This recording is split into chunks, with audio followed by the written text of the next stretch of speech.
नमस्कार विद्यार्थी मित्रांनो, मी प्राध्यापक नजल DL जमाता कृषी तंत्र विद्यालय ज्ञानेश्वर नगर भेंडा या ठिकाणाहून आपल्याशी संवाद साधत आहे. आजच्या तासिकेला आपण प्रकरण क्रमांक 11 की ज्याचं नाव आहे जैविक रोग नियंत्रण या प्रकरणाचा आज आपण अभ्यास करणार आहोत.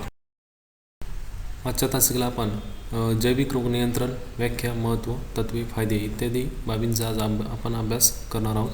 त्यामध्ये सुरुवातीला बघूयात जैविक रोग नियंत्रणाची व्याख्या. पिकावरील रोगाचे नियंत्रण जैविक घटकाद्वारे करून रोगामुळे पिकाचे नुकसान आर्थिक नुकसान पातळीच्या खाली नियंत्रण ठेवणे म्हणजेच जैविक रोग नियंत्रण आहे. म्हणजे जैविक रोग नियंत्रणामध्ये सगळ्यात महत्त्वाचं काय आहे, पिकावरील रोगाचे नियंत्रण करायचं आहे, पण जैविक घटकाद्वारे नियंत्रण करून पिकावरील रोगाचं नियंत्रण केलं जातं. त्यास जैविक रोग नियंत्रण असे. बघूयात जैविक रोग नियंत्रणाचे महत्त्व. सर्वांनाच माहिती आहे की पीक संरक्षणात प्रचलित पद्धतीमध्ये वापरण्यात येणारी रासायनिक औषधे ही झाल विष गटातील असल्याने त्याचा विपरीत परिणाम पिकावर तर होतोच, परंतु त्यापासून मिळणाऱ्या पदार्थांमध्ये विषाचे अंश राहतात.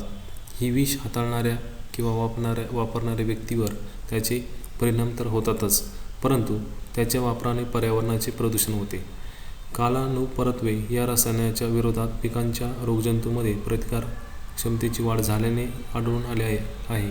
त्यामुळे रोगप्रतिकारक अशा पिकांच्या जाती शोधून काढण्यावर भर दिला गेला आहे, परंतु फार थोड्या रोगांना प्रतिकारक अशा जाती निर्माण करण्यात आलेल्या आहेत. म्हणजे आपण जे म्हणतो ना, जे काही पिकांवर जर बघितलं तर जे काही दिवसेंदिवस रोगाचं प्रमाण वाढत आहे, त्याचबरोबर या रोगाचं नियंत्रण करण्यासाठी रासायनिक औषधांचा जास्त वापर केला जात आहे आणि त्याचं कॉन्सन्ट्रेशन जे आहे ते जास्त असल्यामुळे कालांतराने काय होऊ राहिले की त्या वनस्पतीच्या किंवा पिकाच्या अन्न घटकामध्ये सुद्धा, फळामध्ये सुद्धा त्या विषाचा अंश त्या ठिकाणी राहतो आहे. कालांतर म्हणजे त्याचे दुष्परिणाम त्याची जो व्यक्ती असेल, जो व्यक्ती तो हाताळतो आहे त्या व्यक्तीवर त्याचे दुष्परिणाम दिसून येतात. त्याचबरोबर पर्यावरणाचा सुद्धा दुष्परिणाम, पर्यावरणावर सुद्धा त्याचे म्हणजे पर्यावरणात सुद्धा प्रदूषण वाढू राहिले, त्याचे पर्यावरणावर सुद्धा दुष्परिणाम दिसून येऊ राहिलेत. तर हे सर्व थांबवण्यासाठी जे काही जैविक घटक जे असतील ते जैविक घटक वापरून रोगाचं नियंत्रण करायचं. त्याचबरोबर रोगांना प्रतिकार करणाऱ्या नवीन जाती शोधून काढण्यावर याच्यामध्ये जास्त प्रमाणात भर दिला जातो. जैविक रोग नियंत्रणाचे तत्वे.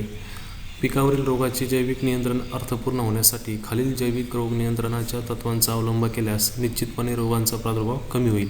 त्यामध्ये काही तत्त्व दिलेले आहेत. त्या तत्वामध्ये एक नंबर आहे प्रतिस्पर्धा जीवांच्या वाढीसाठी जमिनीमध्ये पुरेशा प्रमाणात सेंद्रिय पदार्थ असणे आवश्यक आहे. त्याचबरोबर प्रभावी प्रतिस्पर्धी जीवांची रोग नियंत्रणासाठी निवड करणे आवश्यक आहे. आता यामध्ये जर बघितलं तर जमिनीमध्ये जर सेंद्रिय पदार्थ मुबलक प्रमाणात असतील तर जे काही जमिनीला लागणारी जी अन्नद्रव्ये आहे ती जमिनीत जे काही पिकांना लागणारे अन्नद्रव्ये आहे ती जमिनीतून पिकांना उपलब्ध होऊ शकतात. त्याचबरोबर कोणत्याही माध्यमात वाढू शकणाऱ्या प्रतिस्पर्धी जीवांची रोग नियंत्रणासाठी निवड करणे. प्रतिस्पर्धी जीव हाताळणी, उत्पादन आणि साठवणुकीच्या सोप्या व स्वस्त पद्धती असाव्यात. प्रतिस्पर्धी जीवांच्या वाढीसाठी जमिनीचे तापमान व हवेतील आर्द्रता पुरेशी असली पाहिजे. आता हे जे प्रतिस्पर्धी जे आहे त्यामध्ये जर बघितलं की जे आता साधारणपणे बघितलं काही मित्रकीडसुद्धा असतात आणि ज्यावेळेस आपण फवारणी करतो त्यावेळेस ते मित्रकीडसुद्धा मारले जातात. आता मित्रकिडीचं काम काय असतं की जे शत्रुकीड जे आहे, जे पिकांवर रोग पसरतात त्यांना खाण्याचं त्या कार्य करत असतात.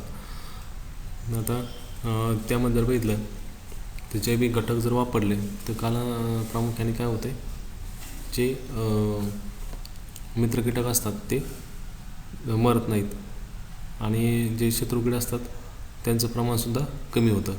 आता जर बघितलं तर उन्हाळी हंगामामध्ये जमीन नांगरून ठेवल्यास उन्हामुळे जमिनीतील रोगकारक बुरशी मरतात. म्हणजे जे काही साहजिक गोष्ट आहे याने काय होतं आहे, कालांतराने याचा फायदा दिसून येतो आहे. पेरणीपूर्वी बियाण्यास प्रतिस्पर्धी जीवांची बीज प्रक्रिया केल्यास मृतजन्य रोगाचे प्रमाण नियंत्रण होते. मृतजन्य म्हणजे आपण जे म्हणतो ना, सॉईल बॉर्न डिसीज, मातीमधून पसरणारे रोग, त्याचं प्रमाण जर कमी करायचं असेल तर पेरणीपूर्वी जी काही बियाणं जे असतील त्या बियाणाच्या प्रकारानुसार, त्याचबरोबर जीवाणू खताच्या प्रकारानुसार त्या बियाणाला त्या जीवाणू खतांची बीज प्रक्रिया करायची. त्यानंतर जैविक नियंत्रणाबरोबरच पिकांचे प्रतिकारक वाण वापरणे अधिक प्रभावी आहे.